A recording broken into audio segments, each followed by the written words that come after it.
Lights, camera, community with G. Anthony on location.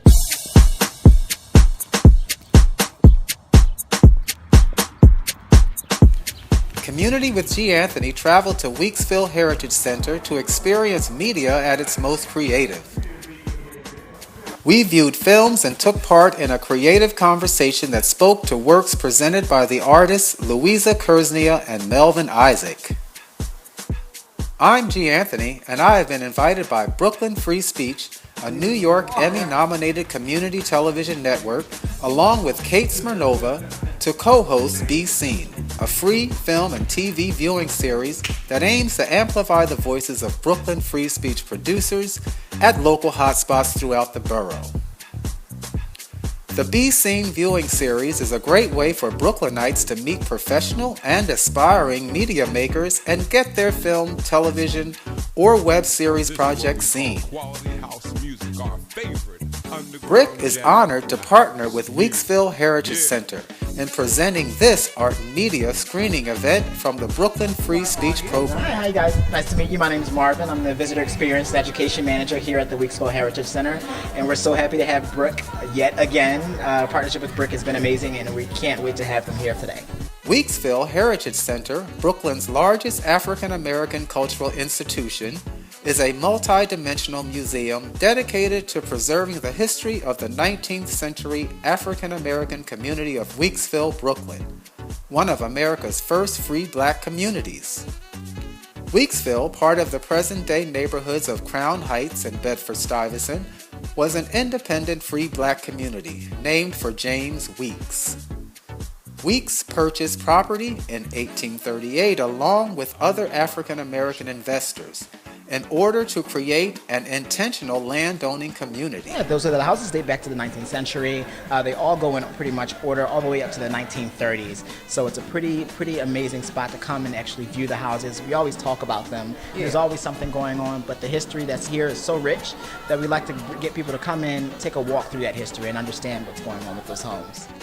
Gosh, this is actually a 4-star gold leaf building, multi-million-dollar building that was erected, and it's all energy efficient. As you can see, the tiles and the building, the windows and everything like that, they all have a purpose, and they were all built with a purpose, pretty much. Well, thank you so much for taking a little bit of time out to chat with us here on Community with G. Anthony, and we'll see you and talk to you a little bit later. Be Seen showcases artists working in a variety of platforms. This art and media program features 2 filmmakers and television creators who generously share their experience and expertise. Melvin Isaac became a certified community producer in 2005 because he wanted to express his talents and reach young people in Brooklyn through the medium of television. Melvin has been drawing, sketching, painting, and teaching art in various mediums for over 20 years to at-risk youth in Brooklyn.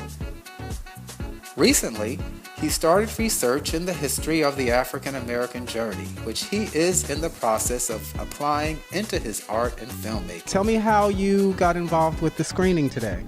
Well, I was contacted by Matthew Allen, and I'm very, very happy. I'm very eager, very excited, because I didn't know that he was going to let me know of something like this magnitude. But it's great. I said, of course. Have you been here before? No. This is, when I first walked through here, I said, I'm at the right place. I'm out of my league. This is great. This is excellent. This is something that I never imagined that I would be at. But through the grace of God, I'm here. Louisa Kersnia's work is driven by desire. She uses film to create narrative stories and to document her performances with props and costumes. Work to Play, filmed on location at the iPark Foundation in Royal, Connecticut, is a direct response to a leafy meadow in the wooded surroundings of the iPark East Haddam Open Air Studio Laboratory. Through the playfulness of simple gestures and outdoor activity, the piece touches upon a general human need to work, its reward, and the merging of the two. We're here with Louisa, and tell me your last name again. Kujena? Louisa Kujena. And she's from a native of Poland. I am, yes. What city? For a while. Warka. It's a small town, just about an hour south of Warsaw. Oh, nice. Okay, so but you've been here for Time. I'm technically a New Yorker. You're a New Yorker now. Me too. I've been here for almost 20 years. Okay. Yeah, actually in Brooklyn. So I'm actually a Brooklynite now. Okay. So we're going to screen your work. Tell us the name of your work. I'm not sure exactly which films we're going to show today. I believe I made 3 short films for the Media Fellowship last year. One was Work to Play, another one was Birth of Venus, and I also made one more called Look, Don't Look. I'm going to see Work to Play and Birth of Venus, as well. Okay. Yeah, so we're going to see 2 of them. And they were great. They really were. I was really interested in Work to Play because it was brought back memories of me as a young guy raking leaves at my house. So that was a lot of fun. Kind of a chore. Yeah, But a playful one. It was like play yeah. because we would, after finishing, we would jump in the leaves and play around and stuff. So yeah, that was a reward. That's right. So tell us about your other work. Birth of Venus. Birth of Venus. So that one was based on a famous painting by Botticelli, and kind of the genre of like the female nude throughout art history. So for me, this was a way to kind of address my own need to feel sexy and beautiful, but also in a way kind of make it a little bit more powerful. So turning my own gaze as to like, I'm the one creating it, I'm the one proposing it. Oh, nice. And kind of overcoming a little bit of shyness at the same time, like by taking it to the public. So I brought it to the Coney Island, brought this giant thing to Coney Island and posed in a nude suit. So it was a challenge for myself as well. And So for sort of like an exercise and in like sort of self-actualization or awareness. Yeah, that's a nice way to put it. Very Yeah. nice. Yeah. So we're really looking forward to talking to you more. I don't want to I don't want to use up all my questions. So we'll see you on the panel discussion. Thank you.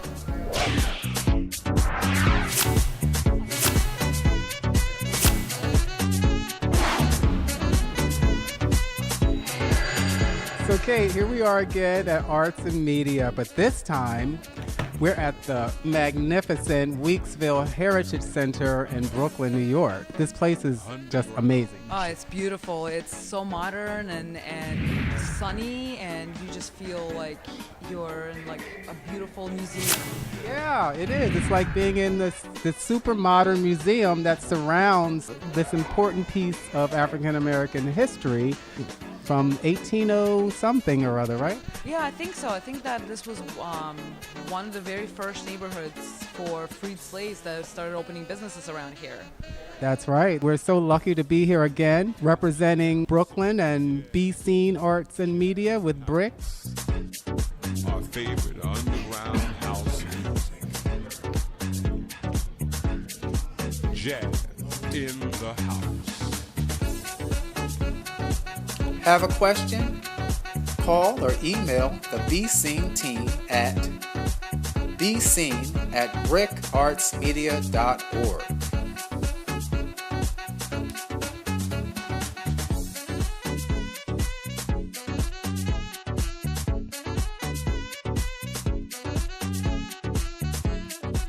Miss Stella McGovern. Hi, Stella. Say hi to Community with G. Anthony audience. Hi, community and with G. Anthony audience. Stella is the talented and creative and genius designer of ganthonywilliams.com, my new website that you can visit at any time. At ganthonywilliams.com, yes. ganthonywilliams.com. And I'm so happy Stella is a amazing website builder and technical person. So check that out, people. Check out ganthonywilliams.com. And go comment on G. Anthony's blog entries. He's just started blogging, so be a first comment. So from now on. you know. I'm on my own. Is that what you're saying? But yes, I have a blog too. You can follow me on my blog. You can like us on Facebook and follow us on Instagram as well.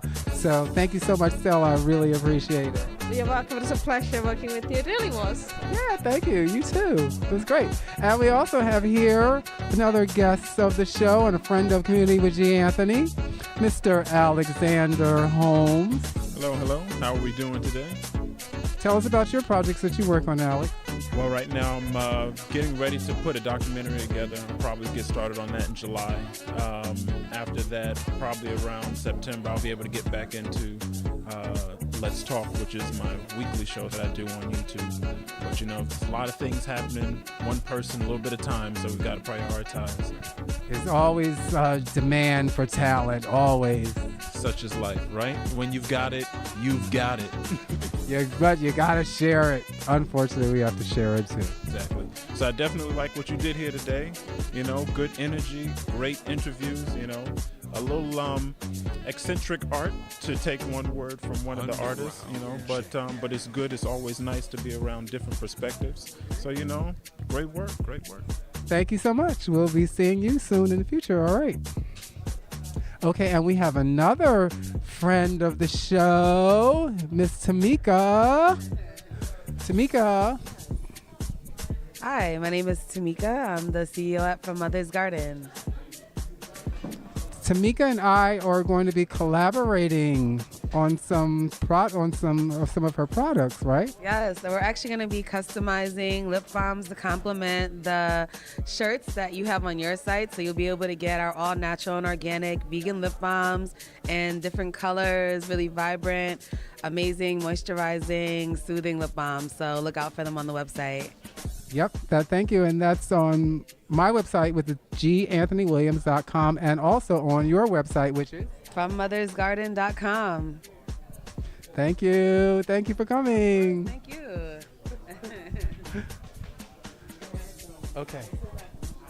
Okay. Well, we'll be chatting to you a lot later. All right. Bye-bye. Yay, go team!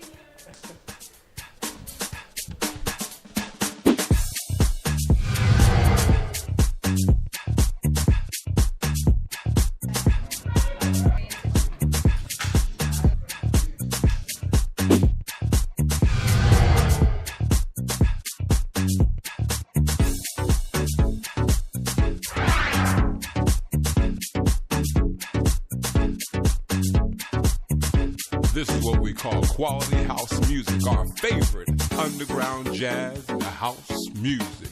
Yeah.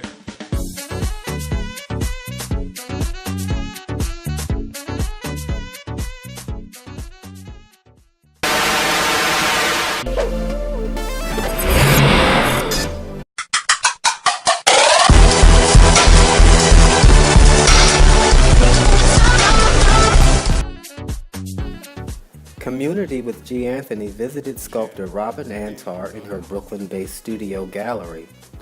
Best known today for her Realism in Stone series, which focuses on replications of American pop culture icons, Robin Antar has staked her claim as a creator of virtual records of contemporary culture. Most people think of the rocks that I carve as garbage or trash, and I take them and I turn them into movement, forms, emotions. This is the unit number 2, and it's all done with tools like this. These are the basic cutting tools. Diamonds are a girl's best friend.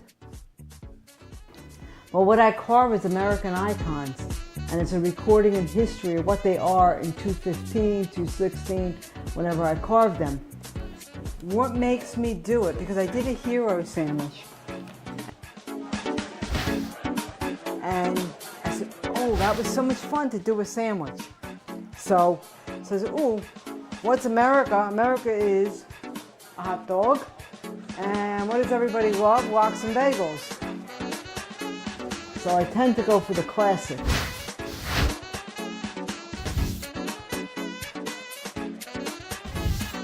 I work with the stones and I create the forms. This is called the thinker. It's carved out of honeycomb calcite.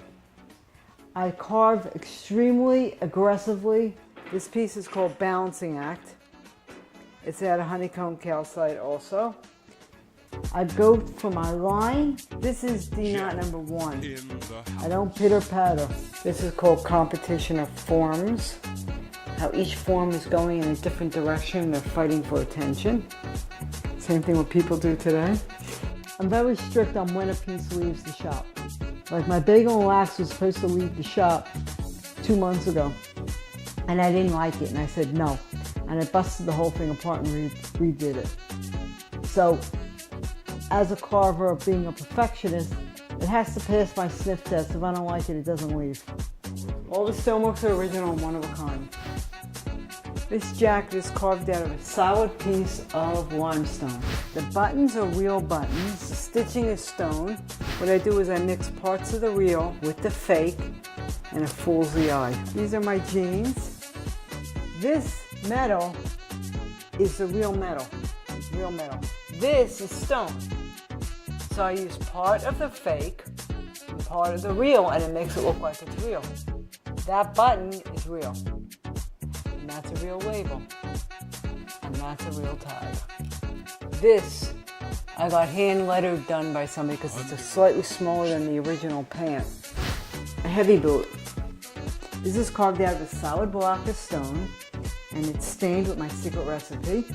And the lace is real. So again, I'm mixing part of the real with the fake, and it fools the eye. And this is an original, so it's not an addition. This is a carved stone. I did make it up in bronze. Okay, this is called Unbalanced Vision. This started in 1980. Basically, it's a nose and seeing infinity. And I did this piece in the 80s when I found that I was born blind in one eye. I didn't know it until I was 16. And I did a bunch of sculptures and drawings. And it's tinted limestone. This piece is called Detached Retina. And it was designed 10 minutes before going into surgery. And basically when you have a detached retina, you're black on one side, your eye. So this was black, and this was light, and the visual force of the two. This is my bagel and wax, and it needs to be signed. I told Ellen, I'm not going to sign this before you get here. We're going to sign it right there. Okay.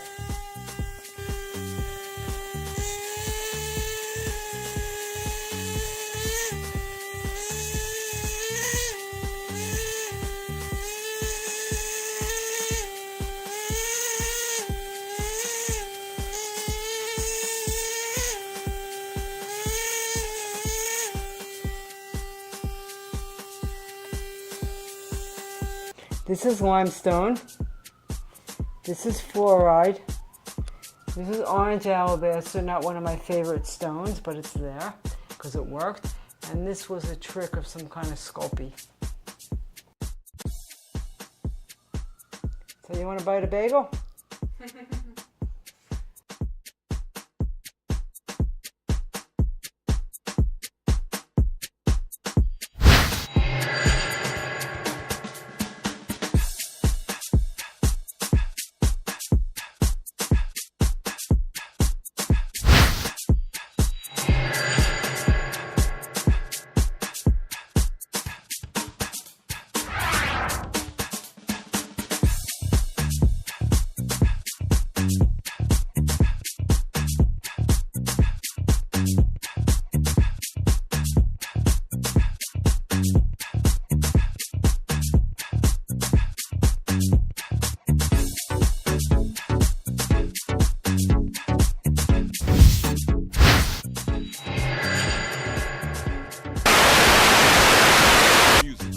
Today I would like to welcome to Community with G. Anthony, Richard Pryor Jr. He is an actor, singer, cabaret star, director, and performer and personality, and son of the iconic Richard Pryor. Richard, welcome to the show. Thank you for having me. Actually, I was on Facebook and I was seeing people they were like saying, congratulations to you too, Richard. And I'm like, what are you talking about? But for me, being Richard Pryor Jr. was just very difficult for me to handle. It was like people wanted to see my father perform. But if I did anything like my father. Growing up as a child and a young adult during that period, did that ever embarrass you? Were you ever embarrassed by some of the things he revealed? I remember when I was younger and stuff, my Aunt Maxine would be in the house and she'd be turning a trick and somebody would come up and say, is Maxine there? And I'm like, no, she's in the house turning a trick. And this is me at 5 years old. What did he teach you about being a man? What did he teach me about being a man? He taught me... He received the first ever Kennedy Center honors for the Mark Twain Award for American humor. He was the first one to get that, and he's still considered like the greatest stand-up comic ever in the world. Did you think he was funny? Yeah, I thought he was. Yeah, I thought he was funny, but we didn't. In the bed, she's like, get up. All over from end to end. Yeah. Good times. So how did you come out to your family, or have you come out to your family?